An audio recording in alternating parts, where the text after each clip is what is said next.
Bonjour.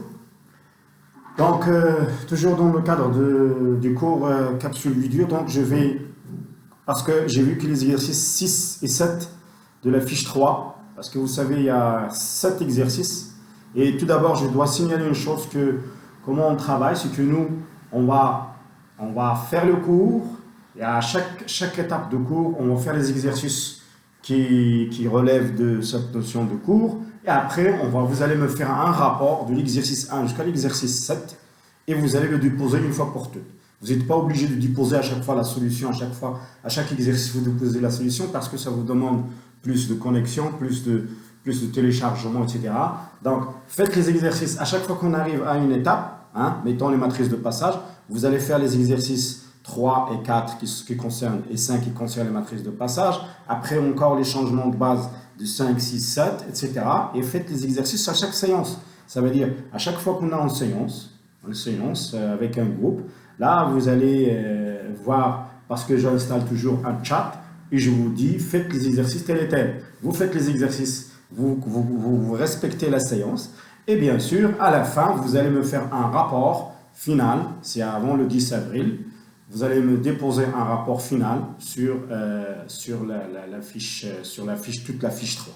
D'accord? Alors, j'ai vu qu'il nous faut encore quelques notions très intéressantes avant de passer à l'inversion matricielle.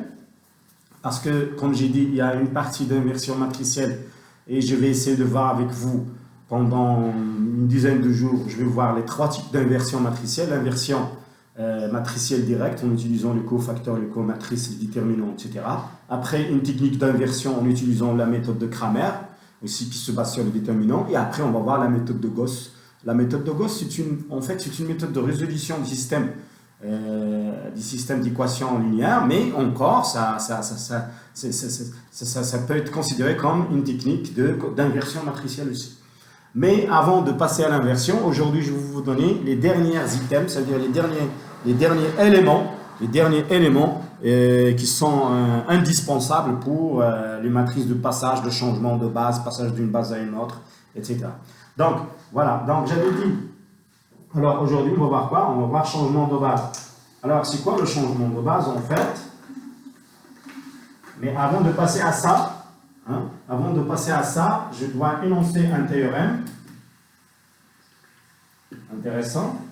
C'est que j'avais dit l'autre jour que si vous avez un espace E, un espace E dans un espace E, endomorphisme, d'accord? Donc on veut passer d'une base P à une base P', dans le même espace. Donc on va passer par une matrice de quoi? Une matrice de passage. Une matrice de passage. D'accord? Voilà, alors excusez, je vais fermer le téléphone. Une matrice de passage. Donc, on passe par une matrice de passage. Je vous ai montré comment trouver la matrice de passage de B à B'. D'accord? La matrice de passage de B à B'. Il suffit d'exprimer les vecteurs de B' en fonction des vecteurs de B. Donc, on peut dire que P, matrice de passage de B à B'. Alors, si P est une matrice de passage de B à B', alors automatiquement, on peut dire que P est inversible. Ça veut dire qu'il existe, P-1 existe, ça veut dire P est inversible, avec un inverse qu'on va appeler P-1. Et ce P-1 là est automatiquement la matrice de passage. La matrice de passage de quoi à quoi? C'est l'inverse. La matrice de passage de B' à B. B' à B. D'accord? Ça veut dire si P est une matrice de passage de B à B', P-1 existe. Ça veut dire P, on peut confirmer toujours que P est inversible. Et P-1, cet inverse-là, il nous permet le passage de B' à B. Donc c'est un théorème très important. Ça veut dire, pourquoi je dis qu'il est inversible? Parce que à chaque fois qu'on vous donne une matrice carrée, ça ne veut pas dire qu'il est inversible. Une matrice carrée, ça ne veut pas dire toujours qu'il est inversible. On va voir, lorsqu'on va voir les déterminants et tout ça, on va voir les conditions d'inversibilité d'une matrice. D'accord? Pour qu'une matrice carrée soit inversible, il faut qu'il y ait des propriétés. C'est comme on dit, il y a toujours une relation entre les applications linéaires et les matrices. Dire qu'une application linéaire est bijective, ça veut dire un isomorphisme, c'est la même chose de dire que sa matrice associée est inversible. Donc l'inversibilité de matrice est attachée à la bijectivité de son application linéaire associée. Donc, ici, en particulier pour les matrices de passage d'une base à une autre, c'est des matrices, on confirme bien que c'est des matrices inversibles. C'est des matrices inversibles. Hein? P-1 existe, et cette matrice-là, c'est vraiment la matrice de passage de B' à B. Hein? Donc, je peux tracer ici un schéma. Donc, P-1, l'inverse de P, est automatiquement la matrice de passage de B'. Alors, je vais essayer de donner la démonstration du théorème, puisque vous avez compris maintenant le théorème, et c'est très facile. Hein? Alors, preuve. Alors, mettons B, votre base B, il contient, mettons, des vecteurs de 1 jusqu'à n. Ça, c'est la première base de E. Puis, il y a une autre base B' de E qui contient des vecteurs E'1 jusqu'à E'n. D'accord? C'est deux bases. Donc, j'ai dit qu'il y a un passage, de B à B'. Alors, comment on faisait pour faire le passage? Pour trouver P, on calcule E' en fonction de E1, E2, En. On calcule E'2 en fonction de E1, E2. Et on calcule, donc c'est comme on dit directement, on peut dire, hein, on peut écrire ça. On peut écrire que P de E', hein, P appliqué au vecteur E'1 égale à E1. P appliqué au prime 2 égale à E2. P appliqué au prime 3 égale à E3, etc. Donc je peux dire que E', égale à EI. Hein? C'est très facile de voir ça. Parce que P c'est une application en fait. D'accord? P c'est une application. Donc, alors maintenant, on va dire soit Q, on va l'appeler Q pour l'instant. Hein? Pour l'instant, on va l'appeler Q. On va appeler Q la matrice de passage de B, de passage de B' à B. Hein? Le passage de B' à B. Alors, qu'est-ce qu'on va voir? Alors, soit Q, matrice passage de B' à B.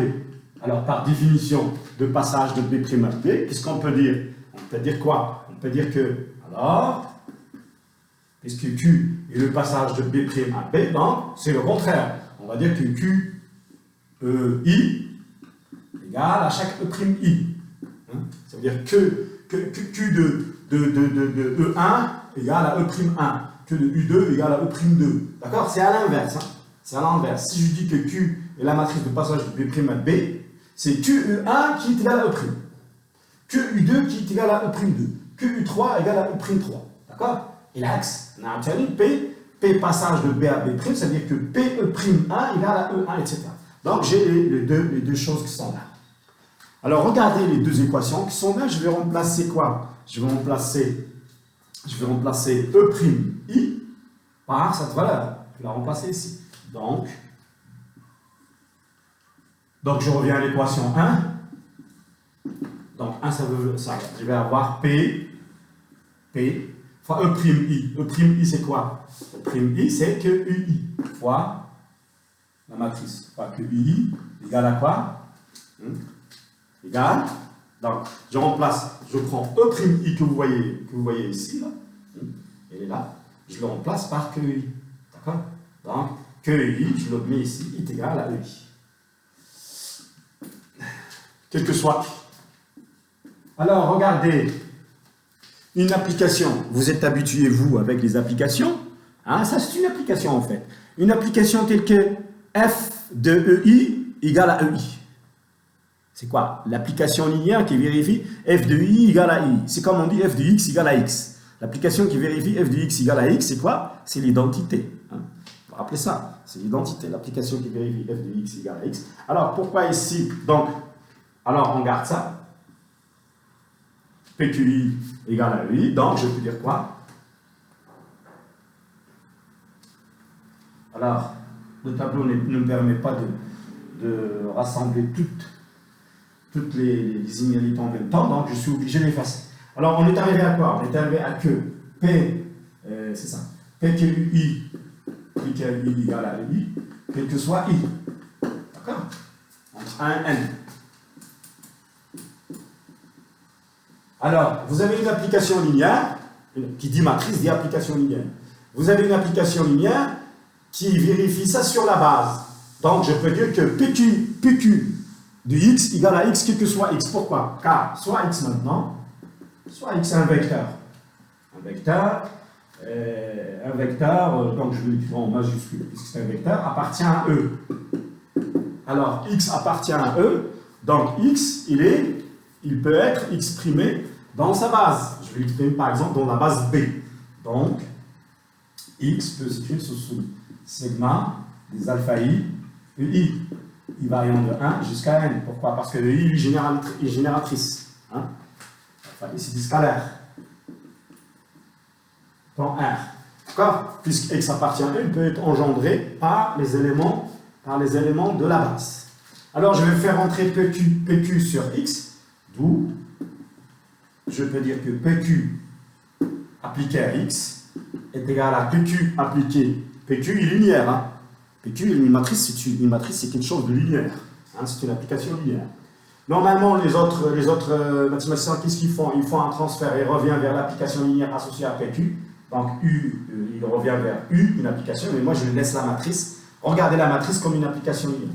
PQ appliqué à x, donc le PQ va rentrer à l'intérieur de la somme. Donc, je vais avoir, puisqu'il est linéaire, sigma de i égale à 1 jusqu'à n, de alpha i, p que ui.